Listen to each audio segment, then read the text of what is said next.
A few months ago, the higher-ups of major credit card companies decided to put forth effort to code anytime you made any sort of gun purchase. So if you went out and purchased a gun, they would code that and then send that information to the police if they felt, now keep in mind, if the credit card company felt there was suspicious activity regarding gun purchases. Well, now they've decided to move forward with that. So now any major purchases of guns will be reported on your credit card. This is essentially a private gun registry is what's taking place.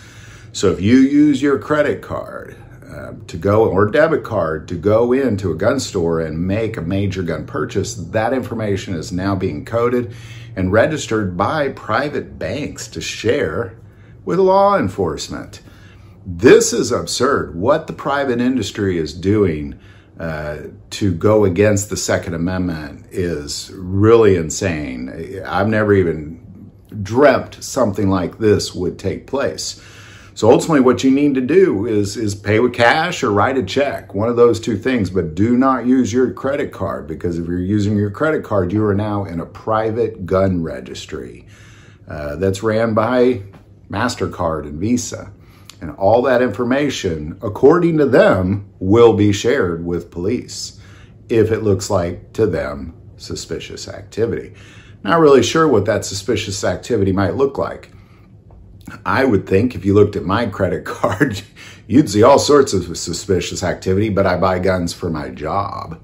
I buy ammo for my job. So, you know, I don't know. I really don't know what this is. I just know that it definitely seems to violate your private information and your private banking information. My guess is there's probably some laws against this as well. I'm not sure if this is going to go through legally, but right now it's going through their system just fine, and they're going to be coding. So every gun store around this country will be given codes. When you go make purchases at those gun stores, that is coded, and your gun is now registered in the private banking industry to be shared with police at their whim. So there you go. Any thoughts or insight on that, especially the legalities of it? Definitely put that below. Be very curious what kind of insight anybody really has on this. If you like this video, click like and subscribe. Feel called to support this channel with Patreon, that link is below. The most important part of this channel is we take prayer requests, so please don't ever hesitate to send that in. Thank you for watching this episode of God, Family, and Guns. And as always, love God, love your family, love guns.